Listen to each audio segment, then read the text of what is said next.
এসেছো? হ্যাঁ বলো, কি হয়েছে? আরে তোমার মেয়েকে না পাঠাবে বললে সবজির জন্য, তা তো গেলই না, তাই আমি নিয়ে এলাম। কিন্তু কথা হলো, তুমি এমন চিন্তিত কি নিয়ে? কই কই না তো। আরে দিদি, সত্যি করে বলো দেখি কি হয়েছে তোমার? তুমি এভাবে ঘামছো কেন? দিদি, কি হলো বলো। আমার মেয়েটার কি হয়েছে কিছুই বুঝে উঠতে পারছি না মিনতি। মেয়েটাকে সকালে পাঠিয়েছিলাম তোমার থেকে সবজি নিয়ে আসতে। মেয়েটা গেল ঠিকই, কিন্তু সবজি না নিয়ে ফেরত চলে এলো।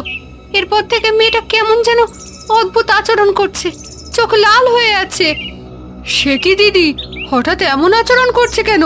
চলো তো দেখি। ঘরের দরজায় দাঁড়িয়ে রিয়ার দিকে তাকাতেই আঁতকে উঠল দুজনে। তারা দেখল রিয়া সেই পুতুলটা বুকে জড়িয়ে ধরে আছে, আর গলা দিয়ে কেমন অদ্ভুত আওয়াজ বের হচ্ছে।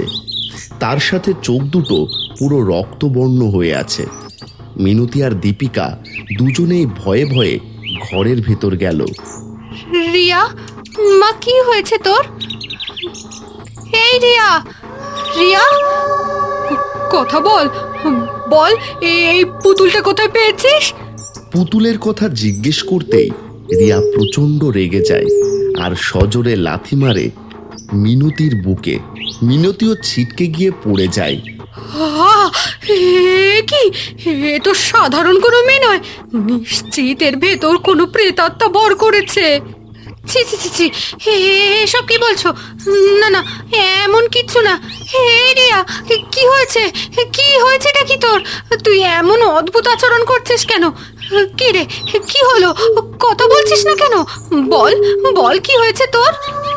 সে কথা তোকে বলতে হবে? যা আমার চোখের সামনে থেকে যা, আমায় একা থাকতে দে। খবরদার আমায় কেউ বিরক্ত করতে আসবি না, না হয় তোর কপালে দুঃখ থাকবে। চলো আমরা এখান থেকে বেরিয়ে যাই।